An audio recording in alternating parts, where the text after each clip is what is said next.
भारतीय राजनीति में अक्सर देखा गया है कि शीर्ष पदों पर पहुंचने वाले व्यक्तियों के पीछे या तो लंबा राजनीतिक वंश होता है या ऐसे अनुभव होते हैं जिसकी वजह से वो शीर्ष पद पर पहुंचते हैं। दशकों का प्रशासनिक अनुभव और ऐसी क्षमताएं वो दिखा चुके होते हैं जिसकी वजह से ये माना जाता है कि उनको उस पद पर पहुंचाया गया। लेकिन उत्तराखंड के 11वें और मुझे लग रहा है कि अब तक के सबसे युवा मुख्यमंत्री पुष्कर सिंह धामी की कहानी इससे बिल्कुल अलग है, बिल्कुल अलग। एक स्वयंसेवक के संघर्ष, अनुशासन और संगठन के प्रति निष्ठा का जवाब है पुष्कर सिंह धामी। पिथौरागढ़ के एक छोटे से गांव में जन्म लेने वाले धामी का सफ़र शून्य से शिखर तक का माना जाएगा। उनकी इस यात्रा को एक जीवंत उदाहरण कहा जा सकता है कि मेहनत के बल पर एक युवा किसी भी सपने को साकार कर सकता है।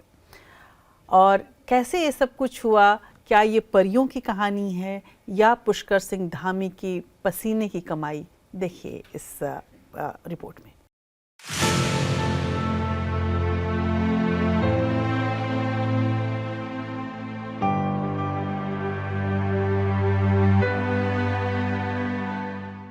पुष्कर सिंह धामी का जन्म 16 सितंबर 1975 को उत्तराखंड तत्कालीन उत्तर प्रदेश के सीमांत जिले पिथौरागढ़ की डीडीहाट तहसील के टुंडी गांव में हुआ था। उनका जन्म एक सामान्य राजपूत परिवार में हुआ, जहां देशभक्ति और अनुशासन जीवन का अभिन्न अंग थे।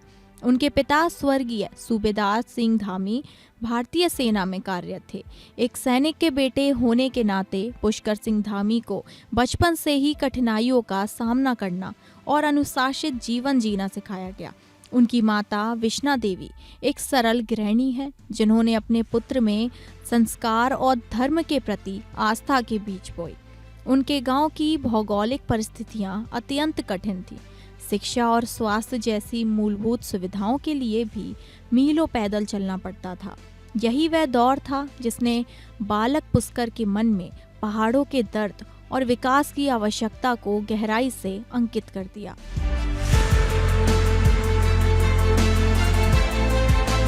धामी को प्रारंभिक शिक्षा उनके पैतृक गांव के सरकारी स्कूल में हुई। पहाड़ों की कठिन परिस्थितियों के बीच उन्होंने अपनी बुनियादी पढ़ाई पूरी की। पुष्कर सिंह धामी जी के बारे में मैं जहाँ तक जानता हूँ, वो बिल्कुल टुंडी गांव, पिथौरागढ़ के टुंडी गांव है, बिल्कुल नेपाल सीमा से लगा हुआ इधर साइड में। उस गांव में पैदा होने का प्रारंभिक शिक्षा उन्होंने पहाड़ में किए, जैसे झोला कंधे में डाल के और तख्ती में लिख के उन्होंने वहाँ प्राइमरी करी।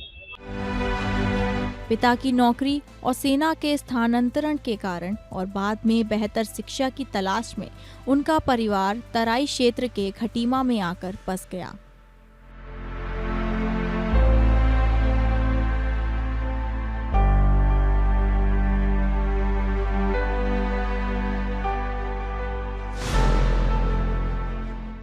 तो कुल मिलाकर ये कहा जा सकता है कि ये सफ़र शून्य से शिखर तक की महज कहानी नहीं है, बल्कि ये संगठन के प्रति निष्ठा और समर्पण की शक्ति को भी साबित करता है, जो वंशवाद का जवाब है, जो वंशवाद की राजनीति को चुनौती देते हुए दिखती है। सवाल ये भी है कि क्या ये पद पाना उनकी योग्यता की जीत थी या फिर ये मजबूत केंद्रीय नेतृत्व की एक सोची समझी रणनीति, जहाँ पर अब केंद्र जो है वो चाहता है कि युवाओं पर ज़्यादा से ज़्यादा भरोसा किया जाए। ऐसा लगता है कि पार्टी ने अपनी वंशवाद मुक्त छवि को मजबूत करने के लिए उन्हें चुना शुरुआती दौर में। कुछ भी हो, लेकिन धामी की जीवन कथा में अनुशासन और संगठनात्मक जो निष्ठा है वो मुख्य है। और जब उन्हें ये मौका दिया गया तो उन्होंने उस मौके को, उस अवसर को सुअवसर में साबित किया और जनता की सेवा करने में पीछे नहीं हटे। और एक युवा की सोच कैसे भारत माता की सेवा की सोच है, इस बात को वो सबके सामने रखने में कामयाब हुए।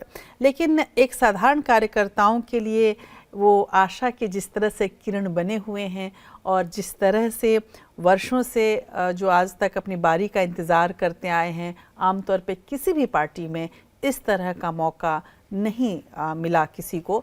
और वहीं पर पुष्कर सिंह धामी को जब मुख्यमंत्री बनाया गया था तो ऐसा लगा कि हर युवा की आंखों में एक नए सपने ने संचार पा लिया और उसे अपना हर एक सपना अब आने वाले भविष्य में चरितार्थ होते हुए दिखेगा।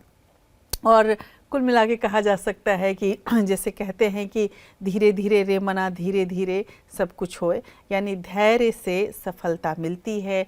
धैर्य से धैर्य रखें तो आप कुछ भी आपको हासिल हो सकता है। धामी का उदय इस पूरे वाक्य को पूरी तरह से चरितार्थ करता है और ये दिखाता है कि निष्ठावान कार्यकर्ता राजनीति में सफल ज़रूर होते हैं। लेकिन धामी की कहानी महज निष्ठावान कार्यकर्ता की कहानी नहीं है, एक ऐसे तेज तर्रार नेता की भी कहानी है जो अपने छात्र जीवन से ही सजग रहा, राजनीतिक रूप से भी और सामाजिक रूप से भी।